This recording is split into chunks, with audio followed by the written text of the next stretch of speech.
I have already responded to the Police Staff Association by a statement issued on the 10th of March.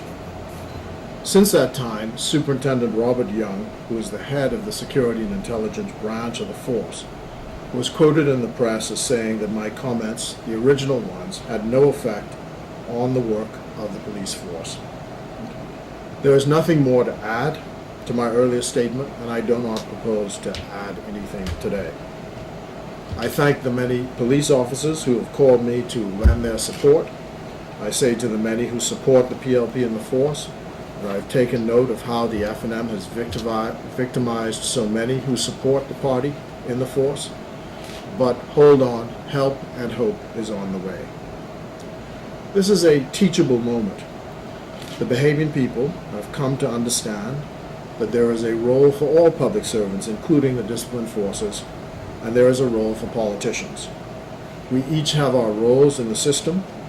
Public servants, including those in the disciplined forces, are subordinate to civilian authority. When that changes, we go down a dangerous road. That is as far as I intend to go on this matter. But my purpose today is to deal with the FNM. Let me tell you what their problem is. They have lost popular support. They lost the general election in Foxhill in 2007 and have not yet gotten over it. They lost in Elizabeth in 2011 and have not gotten over it. I urge them to get over it. I urge them to get ready for a beating in the general election in 2012 or whenever their leader chooses to call the election. Foxhill is a targeted seat. There is deep-seated prejudice by their leader against me as an individual, and everything and the kitchen sink will be set upon the people of Foxhill. These will include lies, half-truths, and distortions. From the FNM in this next election, you can expect gerrymandering of the boundaries and putting economic pressure on the people of Foxhill.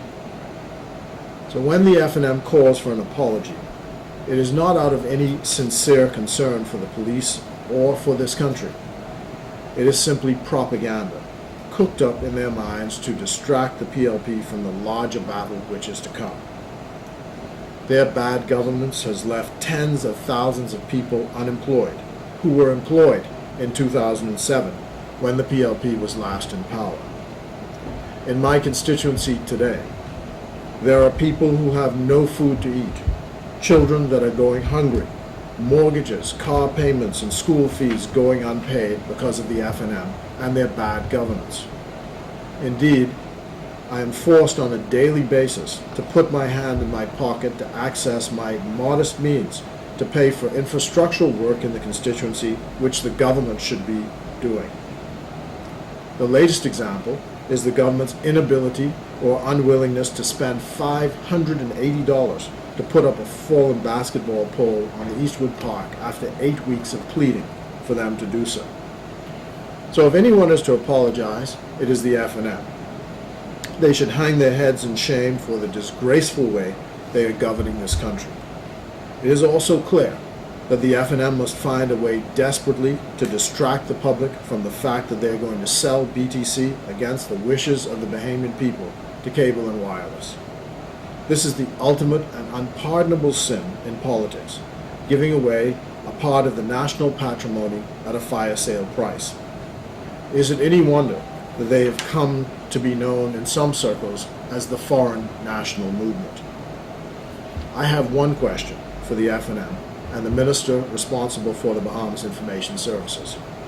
I understand that there is a group of FNM employees in the Bahamas Information Services on the government's payroll that is working as a committee to conduct FNM propaganda and being paid to do so out of the public purse. If that is the case, it is a serious abuse of government funds. I understand that one such FNM operative was hired as late as this week in the Bahamas Information Services, with special budgetary measures and accommodations being made to ensure that he is paid. I think that is what the public is really concerned about, and that is what the FNM ought to answer.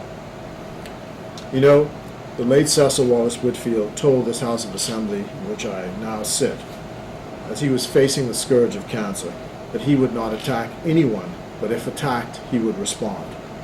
I support that philosophy.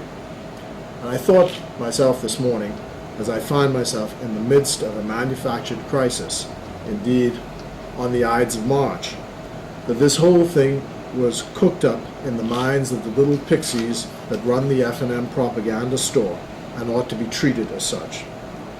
The idea is to manufacture some false dispute between the PLP and the police, trying to use the genuine concern of the Police Staff Association for a purpose other than for what it was intended. This is straight out of the FNM's political playbook. There is no such dispute with the police. It is a figment of their vivid and wicked imaginations. The FNM should simply shut up, butt out, and stay out of what they do not understand and what does not concern them. So I hope I've been clear, concise, and direct. That is the end of that as far as I'm concerned, and I hope that those of you who have promoted this will, of course, give me equal time to respond to these baseless attacks upon me. Thank you.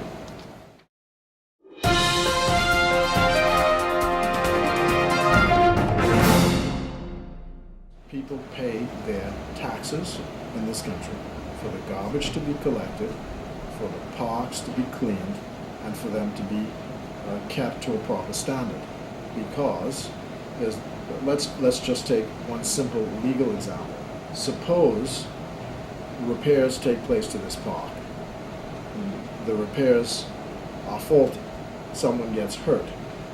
Where's the liability for that on a government park? So that's why the government fixes the park, and that's why the government keeps the park clean, because it keeps it to a standard. And everybody knows what that standard is. That's the point. So here you have a neighborhood where people's homes are $300,000. They're paying real property tax. And 8 weeks ago, they make a request for the pole on the basketball court to be put back up, and you can't do it. All you can do is say, I'm going to get to it, I'm going to get to it, I'm going to get to it. Ultimately, I think that the community decided, by working with them, to try and get it done themselves. Okay. And that, I promote community involvement and leadership. I think you're absolutely right. But at the same time, the government has responsibilities, and they need to simply act on those responsibilities. And the reason I raise it is because they're the ones who are always shouting about how efficient they are. And supposedly the PLP is so terrible and bad. But I'm saying, there it is. And that's only one example, because I've got many others.